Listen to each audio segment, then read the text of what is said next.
आली की विद्यार्थी आलेच आणि विद्यार्थी म्हटले की प्रश्न आलेच. अशा या प्रश्नांची उत्तरे मिळण्यासाठी आमचे सर आमच्यासाठी एक नवीन उपक्रम घेऊन आले. या उपक्रमाचे नाव होते ज्ञानाची पंचमहाभूते. कोण, काय, कुठं, कधी व केव्हा. ही डॉक्टर बाळ फडके लिखित 5 पुस्तके आम्हाला वाचायला दिली. प्रत्येकाला एक घटक निवडून दिला व त्या घटकावर सारांशित 5 प्रश्न तयार करायला सांगितले. अशा 5 प्रश्नांचा एक चार्ट बनवला व विद्यार्थी प्रत्येक दिवशी 2 विद्यार्थ्यांचे सादरीकरण आम्ही बघू लागलो व ते वहीत लिहू लागलो. असे 50 विद्यार्थ्यांचे 250 प्रश्न आमच्या वहीत आले.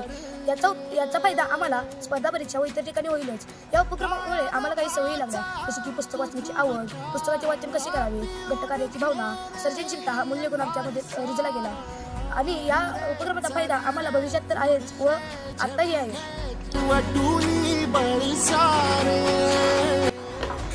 आपण डॉक्टर बाळ फडके यांचं कोण मनोविकास प्रकाशनचं पुस्तक आहे. यामधील आपण सेफ्टी पिनचा शोध कोणी लावला याची माहिती घेतली. यामध्ये आपण बघितलं की सेफ्टी पिनचा शोध वॉल्टर हंट यांनी लावलेला आहे. त्यांनी का लावला तर बोटाला इजा न होता ही वापरता येते म्हणून त्याला नाव दिलं सेफ्टी पिन. म्हणजे तारेचा उपयोग करून ती तार वापरून त्यांनी अशा पद्धतीने एक पिन तयार केली, ज्याच्यामुळे आपल्याला कपड्याचे अनेक तुकडे व्यवस्थित जोडता येतात. आणि तिने त्याच्या तयार करण्यात आलेला कृत्रिम पाय आपल्या कापून टाकलेल्या पायाच्या जागी बसवला. नृत्याची कारकीर्द तिने नव्याने सुरू केली.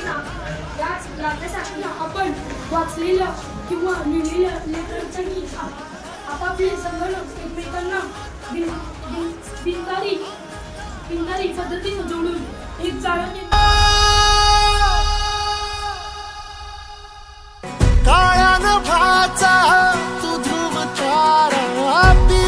अल्झायमर डिसीज हा कशाशी संबंधित आहे? विसरभोळेपणाशी संबंधित आहे. मग रेग्युलर विसरभोळेपणा आणि अल्झायमर मधला डिसमधला विसरभोळेपणा सेम असतो का वेगळा वेगळा असतो? हा, वेगळा वेगळा असो. नमस्कार, माझ्या विषयाचं नाव आहे सेफ्टी पिनचा शोध कोणी लावला. तर सेफ्टी पिनचा वापर कोठे केला जातो? कपड्यांच्या कोणत्याही 2 टोकांना जोडण्यासाठी सेफ्टी पिनचा वापर केला जातो. सेफ्टी पिनचा शोध वॉल्टर हंट यांनी लावला. तर त्यांना सेफ्टी पिनच्या पेटंट हे 10 एप्रिल 1849 मध्ये मिळाले. तर वॉल्टर हंट हे न्यूयॉर्क शहरातील डिपार्टमेंटसाठी आणि विषयाचं नाव आहे वादळ निर्माण करतो. वादळांची काही इंग्रजी झाली, सायक्लोन, टायफून आणि वादळांची काही मराठी झाली. चक्रवात चक्रीवादळ नव्हे 150 ते 200 किलोमीटरच्या आसपास.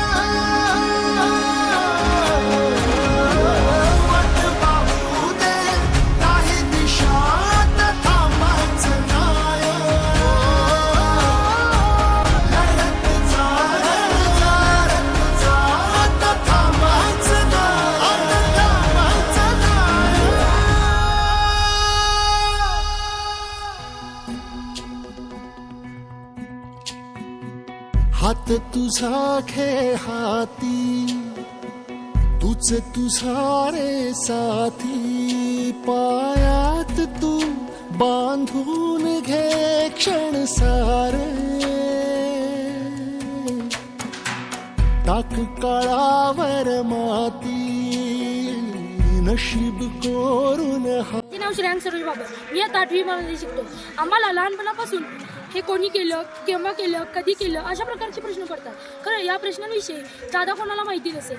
असे प्रश्न ज्यावेळी मी माझ्या वर्ग शिक्षकांना विचारले तेव्हा त्यांनी ग्रंथालयातून अशाच नावाचे पुस्तकं शोधून काढली. कोण, काय, कुठे, केव्हा, कधी अशी ही पुस्तकांची नावे होती. या पुस्तकातून आमच्या प्रश्नांची उत्तरं आम्हाला मिळून की ज्ञानाचे मार्ग म्हणले की ज्ञानाच्या मंदिरात येऊन ज्ञान घेणारा विद्यार्थी असतो. विद्यार्थी म्हणले की त्याच्या मनात येणारे प्रश्न. असंच आम्हाला ज्ञान मिळण्यासाठी आमचे मार्गदर्शक अशोक पाटील सर कायम काहीतरी ज्ञान मिळावे म्हणून तत्पर असतात. लावले होते त्याचे त्यांनी तक्तेही तयार करायला लावले. हे तक्ते करत असताना मुलांमध्ये रुची वाढू लागली व मुले त्या तक्त्याशी संबंधित तक्त्यातल्या 5 प्रश्नांशी संबंधित चित्र काढू लागले व प्रत्येक तक्ता कसा सुंदर दिसेल हे ते बघू लागले. यामुळे मुलांना प्रश्न समजल्यामुळे मला पुस्तक वाचण्याची आवड निर्माण झाली व लेखनाची आवड निर्माण झाली आणि या उपक्रमामुळे माझे स्टेज डेअरिंग पण वाढले. प्रथम एक पूर्व परीक्षा घेतली व उपक्रम पूर्ण झाल्यावर त्याची उत्तर परीक्षा घेतली. सर्व विद्यार्थ्यांना या उत्तर परीक्षेत जास्त मार्क मिळाले.